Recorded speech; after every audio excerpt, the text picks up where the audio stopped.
El inframundo maya. El inframundo maya era un lugar aterrador lleno de pruebas y tribulaciones. Al morir, comenzaba la verdadera aventura aterradora. La muerte era solo el principio. El inframundo era un lugar donde los señores de los muertos te ponían a prueba, navegando por ríos traicioneros, luchando con criaturas mortales e intentando atravesar cámaras de tortura como la Casa de los Cuchillos. Era un lugar oscuro habitado por poderosas deidades malévolas. Para los mayas, el inframundo era un lugar real. ¿Cómo se llegaba? A través de cuevas y cenotes. Prácticamente todos los lugares religiosos o sagrados del reino maya tenían una entrada. Durante siglos, las leyendas de un laberinto subterráneo bajo Chichén Itzá han fascinado a exploradores, historiadores y teóricos de la conspiración. Ahora un equipo de arqueólogos utiliza tecnología de vanguardia para comprobar si estos mitos podrían ser ciertos. Y ya han encontrado algo. Chichén Itzá es uno de los sitios mayas más famosos y desde hace tiempo se rumora que se asienta sobre una vasta red subterránea de túneles, cuevas y cenotes. Las leyendas dicen que estos pasajes subterráneos conducen al inframundo sagrado, donde se llevaban a cabo rituales, sacrificios y entierros. Mucha gente fue sacrificada bajo tierra, no solo en la cima de un templo. Por primera vez en más de 5 décadas, arqueólogos del proyecto Gran Acuífero Maya han regresado al sitio equipados con toda la tecnología que un arqueólogo podría desear, excepto quizás una máquina del tiempo. Eso sí sería realmente útil. Ground Penetration Radar para detectar cámaras ocultas, sonar montado en kayaks para escanear las profundidades de los cenotes y tecnología avanzada de imágenes 3D para crear un supermapa digital de lo que yace debajo. Les aseguro que tenían de todo. Guillermo de Anda, arqueólogo subacuático que lidera el proyecto, esperaba que las herramientas revelaran secretos ocultos de muchos siglos. En el corazón de Chichén Itzá se encuentra el castillo o el templo de Kukulcán. Es una impresionante pirámide escalonada dedicada al dios serpiente emplumado Kukulcán. Esta estructura de piedra de 24 metros no solo es una maravilla arquitectónica, también cuenta con alineaciones astronómicas realmente impresionantes. 2 veces al año durante los equinoccios de primavera y otoño, el sol poniente crea la ilusión de una serpiente deslizándose por los escalones de la pirámide. Al ponerse el sol, los bordes de las terrazas de la pirámide proyectan una serie de sombras triangulares que parecen extenderse por la escalera. La serpiente se alinea perfectamente con las enormes cabezas de serpiente de piedra talladas en la base de las escaleras. Puedes visitarla y verla con tus propios ojos unos días antes y después de los equinoccios, alrededor del 21 de marzo y el 22 de septiembre. La pirámide demuestra que la arquitectura maya era altamente sofisticada y que fue diseñada deliberadamente para interactuar directamente con los movimientos celestes. Dado que el castillo era un lugar tan importante para los mayas, debe haber algo debajo, ¿cierto? En 2015, los arqueólogos descubrieron una pirámide más pequeña oculta en su interior. Esto evidenciaba que el templo se construyó en múltiples fases a lo largo del tiempo. Aún más asombroso, en 2018, investigadores encontraron una segunda pirámide dentro de la primera, convirtiendo a el castillo en una estructura de 3 capas. Algo así como una muñeca rusa cósmica o una deliciosa lasaña arquitectónica. Ahora, el nuevo proyecto busca desvelar secretos más profundos. La amplia tecnología ya ha descubierto un par de cuevas sumergidas que nunca antes se habían cartografiado. Los investigadores encontraron varias cuevas secas, una de las cuales contiene una antigua talla en piedra de una figura femenina vinculada a la religión maya. Lo más fascinante encontrado bajo la ciudad ha sido un complejo sistema hídrico. Esta pudo haber sido la razón por la que los mayas eligieron este lugar específicamente para construir su enorme templo de 3 capas. Los expertos creen que comprender el flujo de agua bajo las calles de Chichén Itzá podría llevarlos a cámaras aún más ocultas y posiblemente al mismísimo inframundo maya. Necesitan enviar un patito de goma con una cámara a ver qué sucede. El inframundo se conocía como Xibalba, un reino de oscuridad y penumbra gobernado por los dioses mayas de la muerte. Estos dioses eran aterradores. Estaba Ajaltocop, el demonio que apuñalaba; Ajalgana, el demonio ectérico que hacía que los cuerpos de las personas se hincharan; estaba Chami Ajolom, el demonio del bastón de calavera que convertía a las personas en esqueletos. O quizás quisieras hacerte amigo de Chiquiripat, también conocido como el demonio de costra voladora. Puedes entender por qué Xibalba significa lugar del terror. Y una vez que morías, tenías que trabajar muy duro para llegar allí. No era el infierno en el sentido cristiano, y no aparecías allí sin más. Requería de esfuerzo. Después de morir comenzaba tu verdadero viaje. Primero tenías que sobrevivir a 3 ríos malditos. Uno lleno de escorpiones, uno lleno de sangre y uno de pus. ¡Ugh, qué asco! Luego venían las encrucijadas parlantes, diseñadas para engañar y confundir a los desafortunados viajeros. Si lograbas pasar, llegarías a la gran sala del consejo, donde los señores de Xibalbá se sentaban esperando humillarte. Colocaban espeluznantes maniquíes realistas entre ellos, con la esperanza de que te avergonzaras saludando a un muñeco, que tal vez hubiera sido una persona importante de tu vida pasada, pero solo querían burlarse de ti y ver si estabas listo para la inmortalidad. Luego te ofrecían un asiento en una piedra de cocina al rojo vivo, la hospitalidad clásica de Xibalbá. Xibalbá también albergaba un legendario juego de pelota, donde los desafortunados contendientes se enfrentaban a los dioses de la muerte en un juego de alto riesgo. Los señores hacían trampa, por supuesto, a veces reemplazando la pelota con una calavera afilada. Según la leyenda, los héroes gemelos, Hunahpu e Xbalanque, fueron los únicos que burlaron a los dioses en su propio juego. Y el horror aún no terminaba. Una vez que llegabas a Xibalbá tenías que pasar por sus 6 aterradoras casas de prueba. Estaba la casa oscura, un vacío negro de miseria. La casa fría, un congelador espeluznante que te garantizaba congelación. La casa del jaguar, llena de jaguares hambrientos esperando para comerte. La casa del murciélago, llena de murciélagos. La casa de las navajas estaba llena de cuchillas voladoras y giratorias como un juego de frisbee del infierno. Y luego la casa caliente, que era básicamente un horno para cocinarte como un pollo. Si fallabas una prueba, morías para siempre. Debías pasar por las 6 casas de prueba para alcanzar algún tipo de paz en el más allá maya. Tradicionalmente se creía que la entrada a este horrible reino de demonios, hambre, enfermedad, dolor y muerte estaba en una cueva en algún lugar cerca de Cobán, en Guatemala, pero podría estar bajo Chichén Itzá. ¿Te gustaría adentrarte bajo tierra e intentar llegar a Xibalbá? Pero primero, un breve descanso. Quería agradecerles enormemente a cada uno de nuestros suscriptores por apoyar a este canal. Asegúrate de suscribirte si aún no lo has hecho para ver más videos como este. La tierra sagrada del monte Kenia.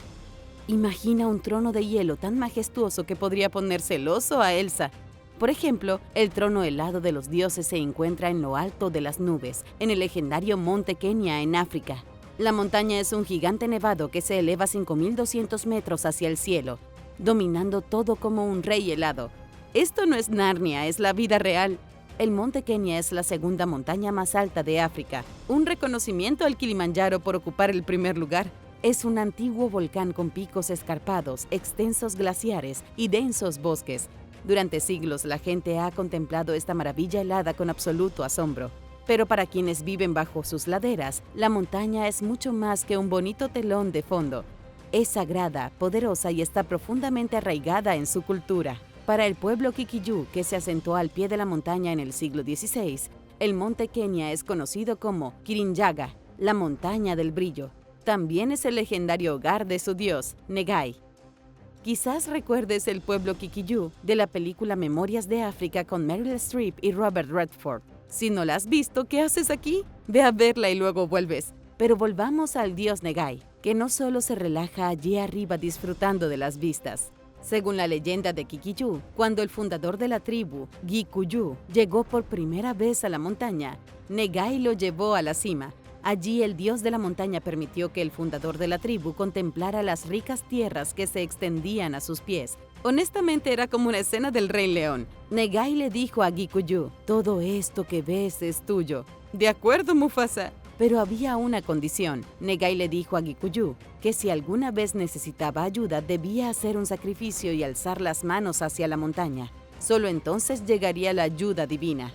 Para sellar el trato, Negai señaló un bosque sagrado de higueras donde Gikuyu construiría su hogar. Cuando Gikuyu llegó al lugar sagrado, ¡sorpresa!, Negai ya le había proporcionado una esposa, Mumbi. La pareja tuvo 9 hijas, pero ningún hijo varón.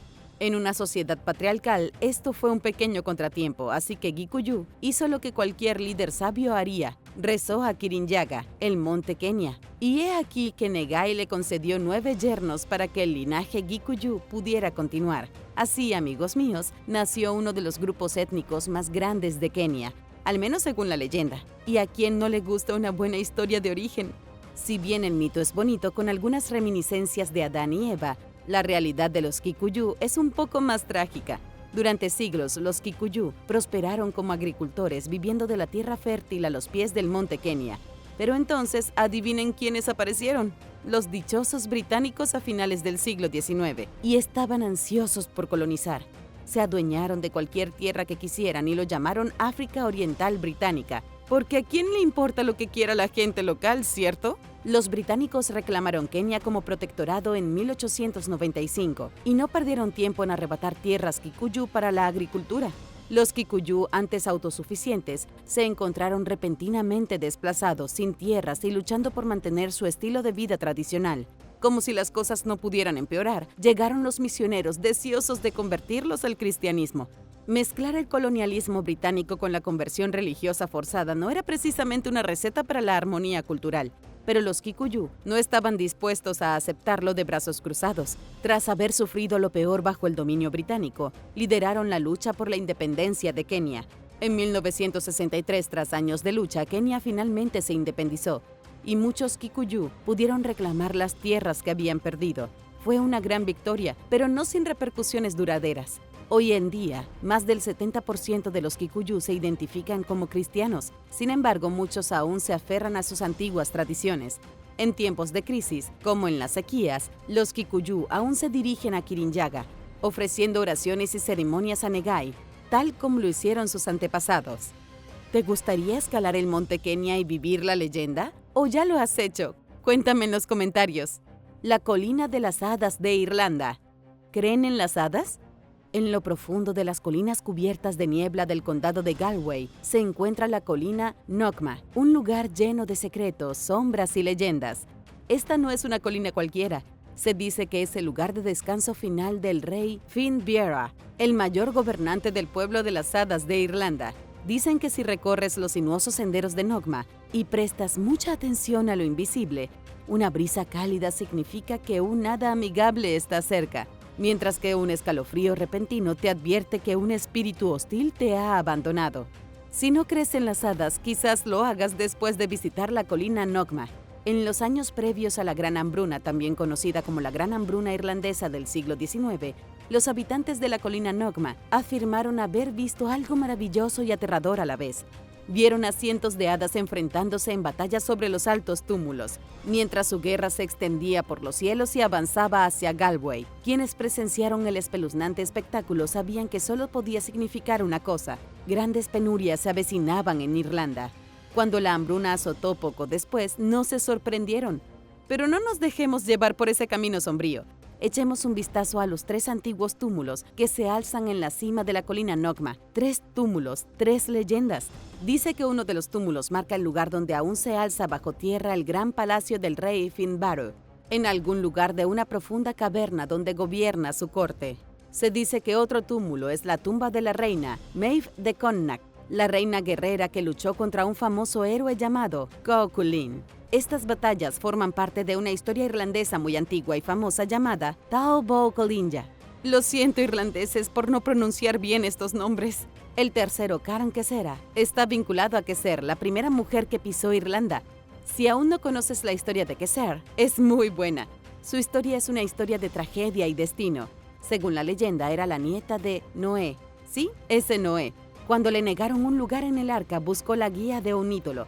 Lo único que Dios dijo que no debían hacer. Ídolos falsos y todo eso. Uy, ¿pero qué puede hacer una chica cuando literalmente la sacan del arca al borde de un diluvio universal? Muchas gracias, Noé. El ídolo le dijo a Keser que huyera a Irlanda, una tierra considerada libre de pecado y por lo tanto a salvo del diluvio. Las antiguas ruinas que rodean la colina de Nokma, algunas con 7000 años de antigüedad, refuerzan la posibilidad de que Keser estuviera enterrada allí, con su historia entrelazada con la propia tierra. Pero déjenme contarles más sobre las hadas. La familia Kirwan gobernó una vez las tierras alrededor de la colina Nokma y supuestamente tuvieron muchos encuentros con el pueblo de las hadas conocidos como Ela. Se decía que Lady Edna Kirwan fue secuestrada por las hadas y llevada a las profundidades de la colina Nokma.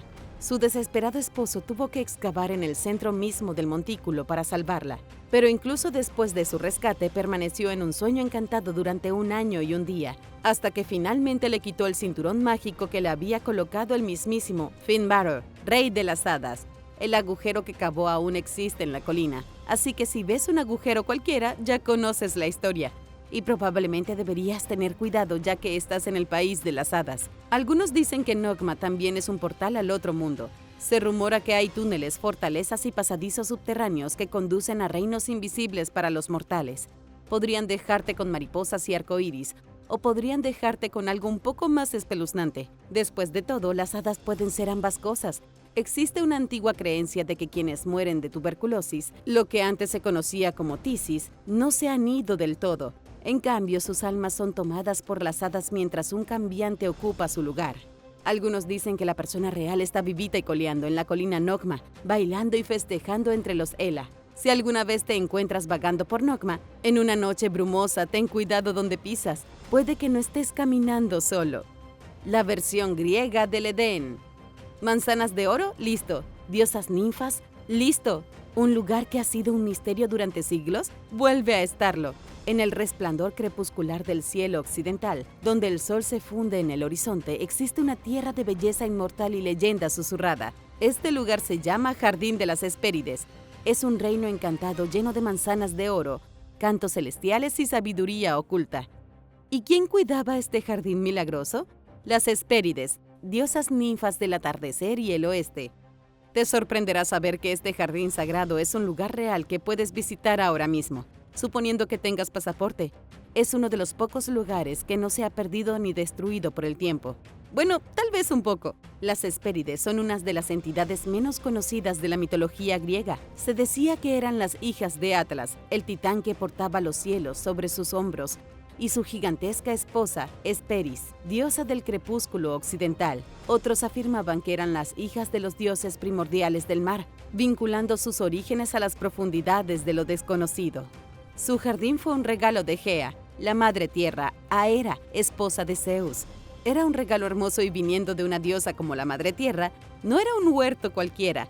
Este era un paraíso donde la tierra misma daba frutos ricos en néctar, y el aire se llenaba con las melódicas voces de las Hespérides mientras cantaban al árbol dorado en su corazón.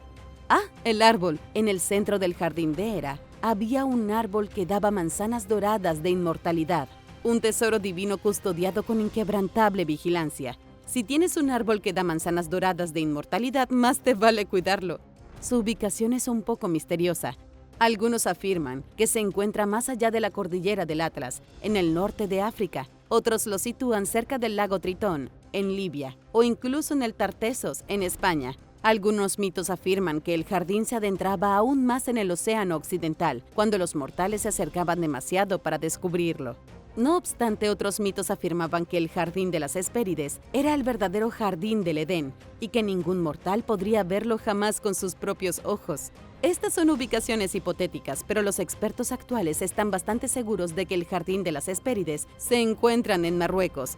Algunas fuentes antiguas, como Plinio el Viejo, creían que se encontraba en Lixus, una ciudad fenicia junto al río Lucus, a solo 200 pasos del océano Atlántico. Aunque no quedan manzanas de oro, las ruinas de Lixus aún resuman magia y mitos.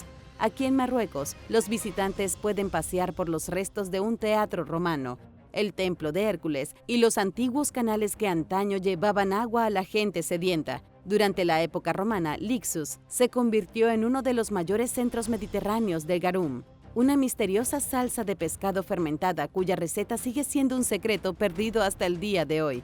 Pero a todos les encantaba. Era como el ketchup de hoy. No eras romano de verdad si no te gustaba el garum. En fin, las cuestiones es que Lixus pudo haber albergado el verdadero jardín del Edén. Quienes escuchen con atención aún podrán oír las canciones de las Hespérides, invitando a los viajeros a adentrarse en las profundidades de la leyenda. La oscuridad del infierno de Japón.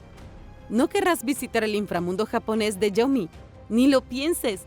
Pero si eres un ávido de castigo, aquí tienes las instrucciones exactas para adentrarte en la versión japonesa del infierno. No digas que no te lo advertí.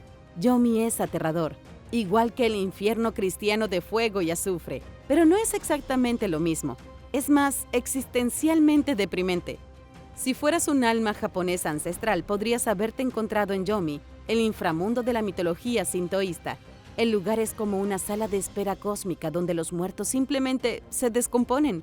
Sí, no es exactamente el paquete de lujo para el más allá. Más bien es el sótano de la eternidad con descuento. Según la leyenda, hay una entrada a Yomi por la que los mortales pueden entrar si se atreven. Esta entrada es un simple agujero en el suelo en la provincia de Izumo, sellado con una enorme roca. Considéralo la señal de no molestar definitiva. Si te sientes valiente, técnicamente puedes visitar la puerta de Yomi hoy mismo. El lugar, llamado Yomotsu Hirasaka, está al este de Matsue. Puedes ver la entrada, pero no puedes entrar debido a la gran roca encajada en ella como un corcho en una botella de vino. Fue colocada allí por el dios Izanagi. Hablaremos más sobre eso pronto. El sintoísmo es una religión que se centra en el presente, por lo que no se centra mucho en Yomi. Pero gracias al Kojiki del siglo VIII, la colección de mitos más antigua de Japón, existen algunas historias escalofriantes. Mi favorita es la dramática historia de Izanami e Izanagi, los dioses que construyeron Japón. La suya es una historia de amor que terminó en horror. Érase una vez Izanagi e Izanami, eran la pareja más poderosa. No solo eran dioses, sino que crearon las islas de Japón. Impresionante, ¿cierto? Eran básicamente la HGTV divina del Japón antiguo. Pero entonces las cosas dieron un giro sombrío. Durante el parto, Izanami murió quemada trágicamente tras dar a luz a Gakutsuchi, el dios del fuego. Desconsolado, Izanagi no estaba listo para dejarla ir. Se marchó directo a Yomi para traerla de vuelta. Pero era demasiado tarde. Izanami ya había tragado la comida del inframundo, un error clásico que los muertos suelen cometer. Comer la comida del inframundo significa que estás atrapado para siempre. Izanami no iba a salir. Le rogó a Izanagi que esperara mientras pedía a los dioses una excepción especial. Izanagi intentó ser paciente, pero era tan difícil. Su esposa se había ido y la quería de vuelta. Se atrevió a adentrarse en el inframundo para echar un vistazo a su esposa. Fue un arrepentimiento instantáneo. En lugar de la radiante diosa que recordaba, Izanagi vio un cadáver putrefacto y cubierto de gusanos. Horrorizado, hizo lo que cualquier esposo amoroso haría: amar a su esposa aunque fuera un cadáver horrible. No, es broma, simplemente huyó para salvar su vida. Izanami, humillada y furiosa, envió a los 8 truenos y a una horda de mujeres monstruosas tras él. Izanagi escapó por los pelos, lanzando melocotones mágicos que explotaban como granadas de mano para frenar a sus perseguidores. Finalmente, al llegar a la entrada de Yomi, estrelló una roca gigante en el lugar, bloqueando para siempre el inframundo. La roca sigue ahí, puedes verla en Matsue. Y por si te lo estabas preguntando, sí, el matrimonio entre Izanami e Izanagi estaba acabado. Tan acabado que en un ataque de ira, ella juró matar a 1000 personas del inframundo cada día. Para contrarrestar su furia, Izanagi declaró que crearía 1500 nuevas vidas cada día. Y así nació el ciclo de la vida y la muerte en la mitología japonesa. ¿Visitarías Yomotsu Hirasaka, aunque sea solo para ver la entrada? Cuéntame en los comentarios. La ciudad sumergida de los dioses de la India. ¿Pudo existir realmente una ciudad construida por dioses? Las leyendas dicen que una metrópolis de inimaginable esplendor fue en su día la capital del reino de Krishna. Pero, ¿a dónde fue a parar? La búsqueda de esta ciudad perdida cautiva al mundo. Intentar imaginar la ciudad del dios hindú Krishna es casi imposible. Era una ciudad tan grandiosa que rivalizaba con el cielo, pero luego se hundió bajo las olas. Un minuto eres el ático de los dioses y al siguiente eres comida para peces. Los arqueólogos llevan décadas intentando encontrar la verdadera ciudad india de los dioses. Esta es la versión india de la Atlántida, pero es aún más dramática. Durante siglos han circulado leyendas sobre una antigua ciudad que antaño prosperó en la costa occidental de la India.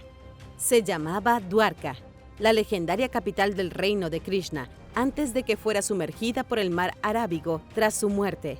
Ahora los arqueólogos modernos se embarcan en una búsqueda para descubrir sus secretos ocultos y demostrar que la Atlántida de la India fue más que un simple mito. Dwarka es un lugar real. Es una ciudad existente en la costa, pero tiene un pasado verdadero y mítico. Es como si el Monte Olimpo fuera una montaña real con una conexión mitológica. Según los textos antiguos, Dwarka comenzó hace miles de años como una ciudad fortificada, que se extendía a lo largo de varias decenas de kilómetros. Se alzaba donde el río Gomti se encuentra con el mar Arábigo. Dwarka fue construida por el propio Krishna como una maravilla de la arquitectura divina. Tenía imponentes palacios, cúpulas doradas y calles pavimentadas con piedras preciosas. La Dwarka moderna no tiene calles pavimentadas con piedras preciosas ni oro. Es uno de los 7 lugares de peregrinación más sagrados de la India, venerado por sus profundas conexiones con la mitología hindú. Pero no se encuentra ni una sola carretera pavimentada con piedras preciosas.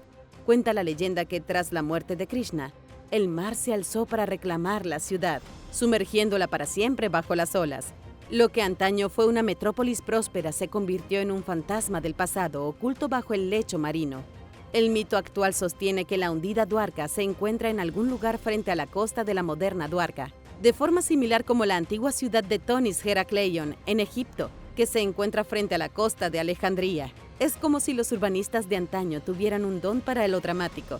Construyamos una ciudad magnífica, justo donde podría ser tragada por el mar. Durante décadas, arqueólogos y exploradores marinos han buscado evidencia de las antiguas ruinas de Dwarka frente a la costa.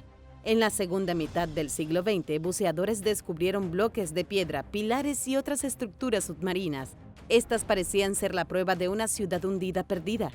Si bien el debate continúa, nadie sabe qué civilización es responsable de las estructuras hundidas. ¿Son estos realmente los restos de la ciudad de las gemas de Krishna o pertenecen a una civilización posterior? ¿Qué tipo de evidencia necesitarías para convencerte?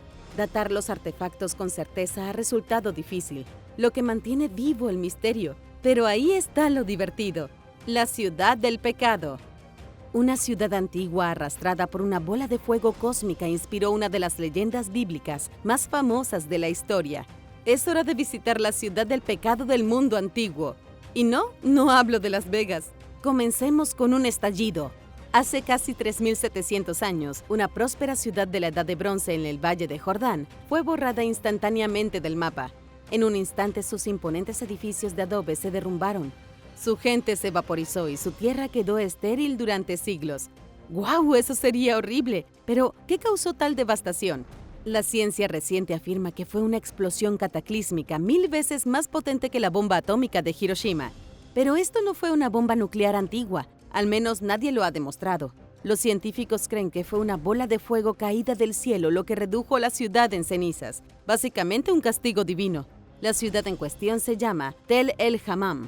Fue el asentamiento más grande del Valle del Jordán alrededor del año 1650 a.C., un centro político y económico, con 5 pisos de altura y miles de habitaciones, pero todo eso se desvaneció en un solo instante. Los arqueólogos que examinaban las ruinas descubrieron cerámica fundida, edificios reducidos a escombros y restos humanos borrados hasta quedar irreconocibles. El mero nivel de destrucción sugería algo mucho mayor que una guerra, un incendio o un terremoto.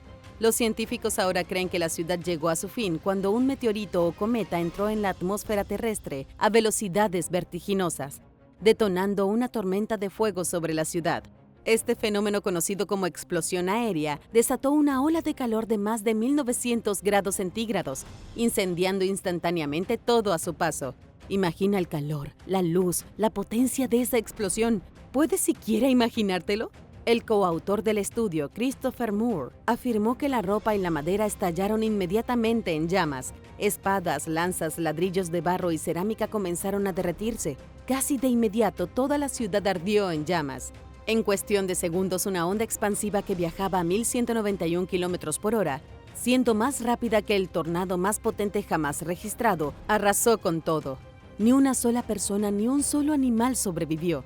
Mientras Tel el Hammam ardía, es posible que llovieran depósitos de sal del cercano Mar Muerto, envenenando el suelo durante siglos. La devastación fue tan completa que las otras prósperas ciudades del Bajo Valle del Jordán quedaron abandonadas durante generaciones. Ahora bien, toda esta charla sobre fuego y azufre, ¿les trae a la mente alguna historia en particular? ¿Tal vez algo bíblico? Se hace eco de la tragedia de Sodoma y Gomorra. En el libro del Génesis está escrito que el Señor hizo llover sobre Sodoma y Gomorra azufre y fuego del cielo. El humo del país subió como el humo de un horno. La descripción guarda un asombroso parecido con lo ocurrido en Tel el Hammam. Incluso el Evangelio de Lucas, en el Nuevo Testamento, recuerda que el día que Lot salió de Sodoma, llovió fuego y azufre del cielo y los destruyó a todos. Si esto es una coincidencia, convergamos de que es la coincidencia más fulgurante de la historia. Visitando Black Myth, Wukong en la vida real. Olvídense de Disneylandia, amigos. Si de verdad quieren unas vacaciones mágicas, ignoren las orejas del ratón y diríjanse a China. Hablamos de lugares reales sacados de un videojuego. Lugares tan épicos que jurarán que han desbloqueado un logro oculto. Esto es para los fans de Black Myth, Wukong. Vamos a recorrer lugares reales sacados del juego. Son el tipo de lugares donde puedes imaginarte surcando los cielos como el poderoso Rey Mono. Black Myth, Wukong, tomó antiguos paisajes chinos y los convirtió en imágenes impresionantes. ¿Y saben qué? Muchos de esos lugares existen en verdad, como las 3 gargantas del río Yangtze. El río se extiende a lo largo de más de 161 kilómetros a través de las gargantas de Guantang, Wu y Xiling, cada uno con su propio toque mágico. Ya sea que navegues por el río Yangtze o simplemente te relajes en la orilla, te sentirás como si hubieras entrado en una epopeya histórica china. No es de extrañar que poetas y artistas hayan estado obsesionados con este lugar durante siglos. Otro lugar legendario del juego es el Templo de la Nube Púrpura en las montañas de Wudang. En el juego es un santuario dorado. En la vida real es un refugio dorado para guerreros espirituales. Así que básicamente es lo mismo, solo que menos pixelado. Dedicado a la deidad taoísta de Shenwu, este templo se funde con las montañas de Wudang circundantes, como una escena de El Tigre y el Dragón. Tómate un momento para apreciar la belleza de este lugar sagrado y tal vez incluso canalices a tu monje interior para una reflexión espiritual. O simplemente toma fotos increíbles para Instagram. Si te interesa algo un poco más urbano, ¿qué te parece la antigua ciudad de Qinzhou? Este lugar rebosa de artefactos, templos e historia que contar. Puedes cruzar las antiguas puertas de la ciudad y explorar el legendario templo de Guanyu. El templo está dedicado al guerrero que fue un rebelde tan glorioso que lo convirtieron en una deidad. Si te gustan más las batallas, descubre un lugar donde la historia cobra vida a cada paso. El antiguo campo de batalla Chibi de los 3 reinos es un lugar del juego y de la vida real. Fue en este campo de batalla donde se libró el combate de los acantilados rojos en el invierno del 208. Al caminar por estos acantilados, caminas con los espíritus de los guerreros de la era de los 3 reinos. Tal vez te sientas como si pudieras liderar un ejército tú mismo, o al menos ganar una partida de Risk particularmente intensa. En el altar de Shennong, en el distrito forestal de Shennong-ya, es un lugar místico que te hace sentir como si hubieras entrado en una novela de fantasía. Y también apareció en The Black Myth Wukong. Casi puedes oír los antiguos susurros de Shennong, el padre de la medicina china. El altar de Shennong es un lugar sagrado dedicado al dios de la agricultura y la medicina. Te sentirás como si estuvieras en una escena de una antigua película wuxia, rodeada de imponentes estatuas y montañas cubiertas de niebla. ¿Qué te parece? Una visita guiada por China puede ser mucho más mística de lo que la mayoría de la gente cree. ¿Has jugado Black Myth Wukong? Si es así, ¿cuál es tu lugar favorito del juego? Otra puerta al Hades. ¿Alguna vez te has preguntado dónde está la ruta rápida al inframundo? ¿No? No es tu viaje diario al trabajo. Es la legendaria cueva plutoniana de Eleusis. Según un antiguo mito, esta sombría caverna es el mismo pasaje que Perséfone usaba para entrar y salir del sombrío reino de Hades.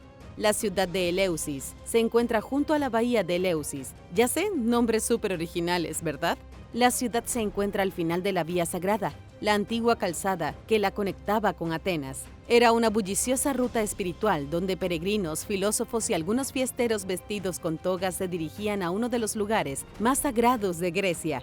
Eleusis fue el centro de uno de los festivales religiosos más misteriosos de la historia, como los ritos de Eleusis o los misterios eleusianos. Cada septiembre, gente de todo el mundo antiguo acudía a Eleusis para participar en estos ritos ultrasecretos.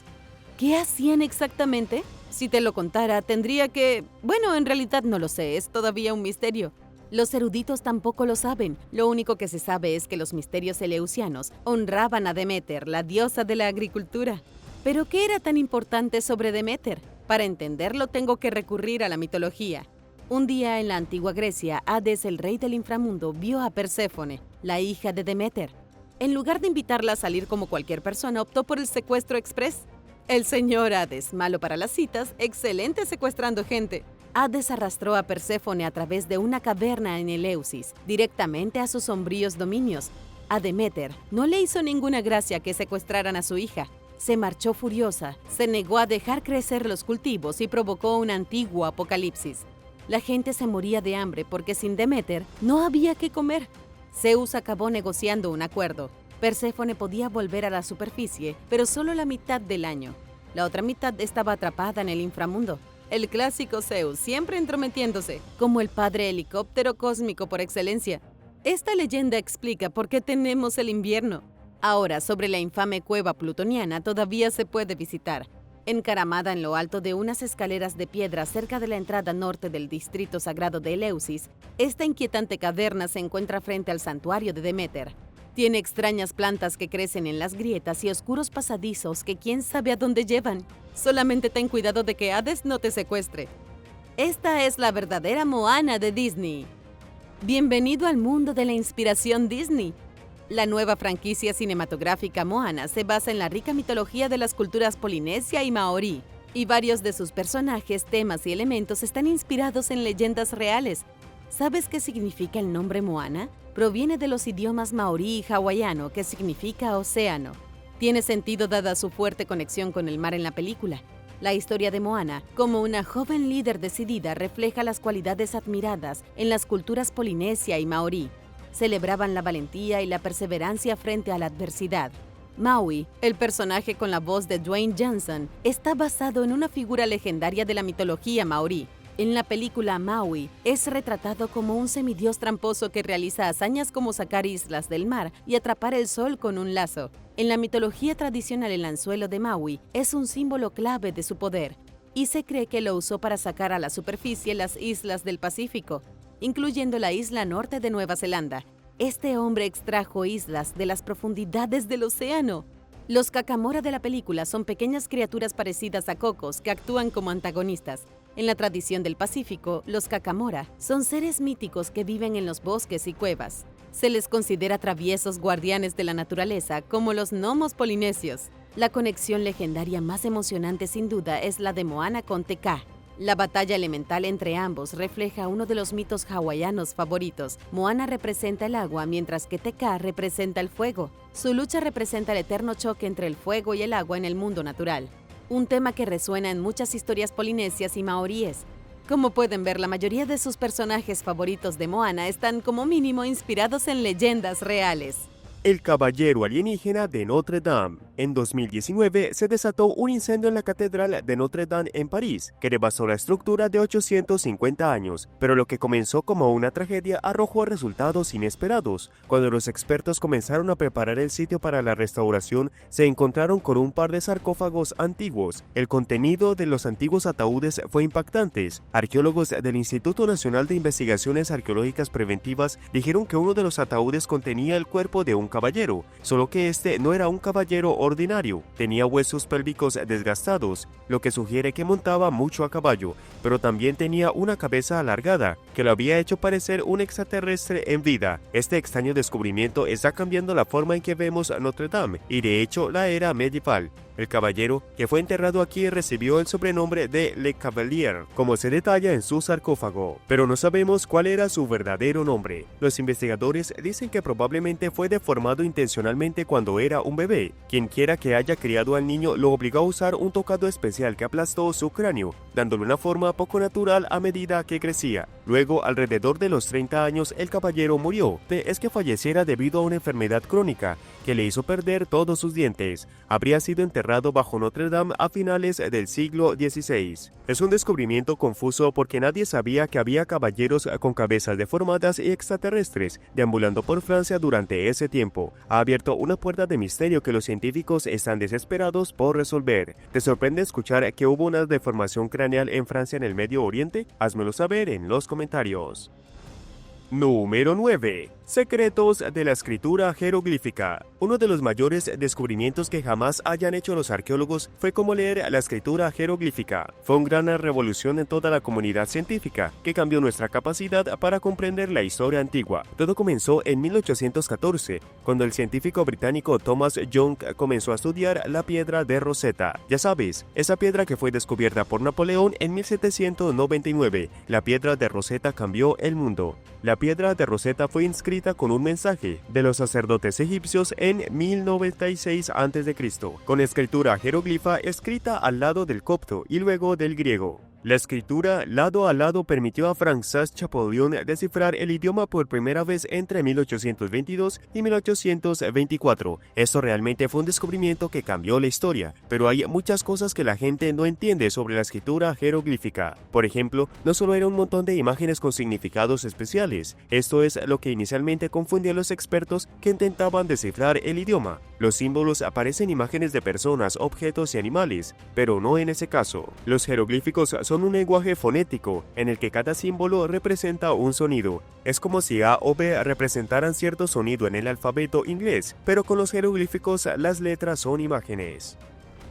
Número 8. Agua en vino. Según el Evangelio de Juan, Jesucristo convirtió el agua en vino frente a una audiencia sorprendida en las bodas de Caná, pero nadie ha sido capaz de averiguar dónde tuvo lugar esa boda. Todo lo que nos dice el Evangelio es que Jesús fue invitado a una boda con su madre y sus 12 discípulos. Eso es un montón. Luego, cuando se acabó el vino en la ceremonia, Jesús mostró su verdadero poder. Convirtió el agua en vino para que todos pudieran seguir festejando. Gracias a Dios que trajo tantos invitados. A lo largo de los años, los eruditos han colocado el sitio en Caná, en medio de docena de pueblos de Galilea, pero nadie ha podido ofrecer pruebas físicas de su afirmación hasta ahora. Un grupo de investigadores cree haber identificado finalmente el pueblo judío donde Jesucristo realizó su primer milagro. Se llama Kirbet Uana y ya no existe. El pueblo existió entre el 323 a.C.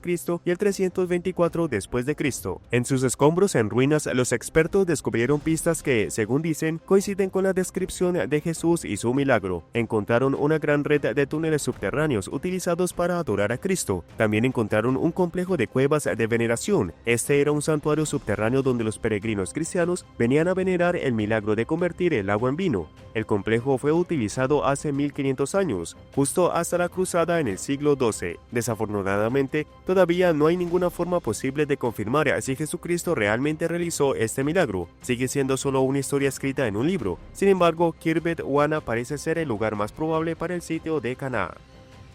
Número 7. La invasión de los hunos. Atila el Huno es recordado hoy como el terrorista del Imperio Romano. La mayoría de los historiadores están de acuerdo en que Atila y su ejército de hunos descendieron sobre Asia Central y Europa del Este con furia y violencia. Comenzó a principios del siglo V. Atila, conocido comúnmente como el azote de Dios, reunió a su pueblo y galoparon hacia el Imperio Romano quemando todo a su paso. Esto no está en debate. Sabemos que los hunos devastaron Europa y ayudaron a desestabilizar el Imperio Romano, pero lo que los científicos nunca han podido entender es por qué Atila se embarcó en tal campaña de violencia. Los científicos ahora creen que pueden haber encontrado la respuesta. Si demuestran tener razón, cambiarán la forma en que vemos a Atila y su ejército bárbaro. Investigadores de la Universidad de Cambridge estudiaron los anillos de los árboles en Europa para ver cómo era el clima hace 2000 años. Su investigación mostró que la sequía probablemente devastó la tierra natal de los hunos. Los hunos de repente se quedaron sin comida, lo que provocó que atacaran e invadieran a sus vecinos. De un momento a otro, sin lluvia y sin cosechas para comer, Atila condujo a su pueblo a la conquista del territorio de las tribus godas. Después de luchar contra Alemania y Austria, los hunos atacaron Roma. Lo que cambia este descubrimiento es la motivación detrás de la brutalidad.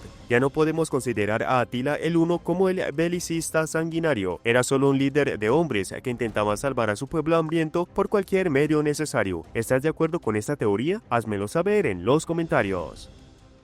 Número 6. Los primeros humanos de Etiopía. Cuando los seres humanos, es decir, el Homo sapiens, comenzaron a expandirse desde África, se adaptaron a vivir en las tierras bajas. Éramos animales terrestres que vivíamos a baja altura en llanuras, campos y bosques. Para un animal que vive en la baja altura, subir repentinamente a las montañas es una gran transición. Los sitios más altos suelen ser más secos, el oxígeno no está fácilmente disponible y el cambio puede afectar el sistema. Por esta razón, los científicos sostuvieron durante mucho tiempo la teoría de que las altas mesetas del Tíbet y las vastas montañas de Etiopía no eran lugares donde los humanos se asentaran originalmente, pero un nuevo descubrimiento ha cambiado la historia. Los investigadores descubrieron un refugio rocoso en las montañas Vale de Etiopía, que fue el hogar de un grupo de humanos hace 47.000 años. En aquel entonces, las montañas todavía estaban completamente cubiertas de glaciales y hielo. Los científicos no entienden completamente por qué los primitivos Homo sapiens sapiens treparon por las laderas heladas y construyeron sus hogares aquí. Los expertos examinaron los huesos quemados encontrados dentro del refugio rocoso. Esto les permitió ver la dieta de los antiguos humanos de gran altura. Vivían en la caverna fría y sobrevivían principalmente comiendo ratas topo africanas. Estos son roedores enormes como ratas gigantes, con incisivos tan grandes que pueden usarlos como estacas para tiendas de campaña. Götz Ossendorf de la Universidad de Colonia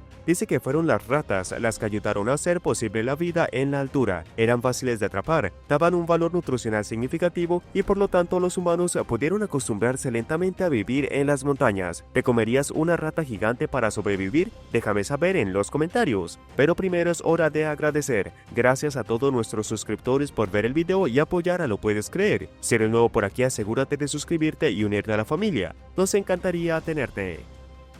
Número 5. Tatuajes antiguos. La verdad detrás de los tatuajes es que las personas han estado entintando sus cuerpos durante mucho tiempo. Los tatuajes pueden ser controvertidos hoy, y ciertamente más en décadas anteriores, pero este tabú no es un fenómeno nuevo. La verdad es que el tatuaje era popular en todo el mundo antiguo. Japón, Egipto, Nueva Zelanda, Tracia, América del Norte, Escocia, todos tenían tatuajes. Los tatuajes conservados más antiguos jamás encontrados estaban en carne fría de Otzi de Eastman. Murió hace 5300 años en las montañas de Italia. Luego fue descubierto prácticamente congelado en un bloque de hielo en 1991. Su cuerpo estaba marcado con tatuajes primitivos. En 2019, los investigadores encontraron agujas de tatuaje en el sureste de Utah de hace 2000 años. Los nativos americanos usaban espinas de cactus y hojas de yuca para tatuar a sus amigos. El historiador de tatuajes Steve Hilbert dice que la palabra tatuaje proviene del idioma samoano, de los antiguos exploradores polinesios que estaban cubiertos de tatuajes. Gracias a descubrimientos como estos, sabemos que los humanos utilizaron el tatuaje como signo de expresión durante al menos 5300 años. También se encontraron muchas momias egipcias antiguas cubiertas de tatuajes, lo que demuestra que también eran socialmente aceptados en ese momento. Entonces, ¿qué pasó para que los tatuajes fueran controvertidos en las culturas occidentales? Los investigadores dicen que esto sucedió en el siglo XV.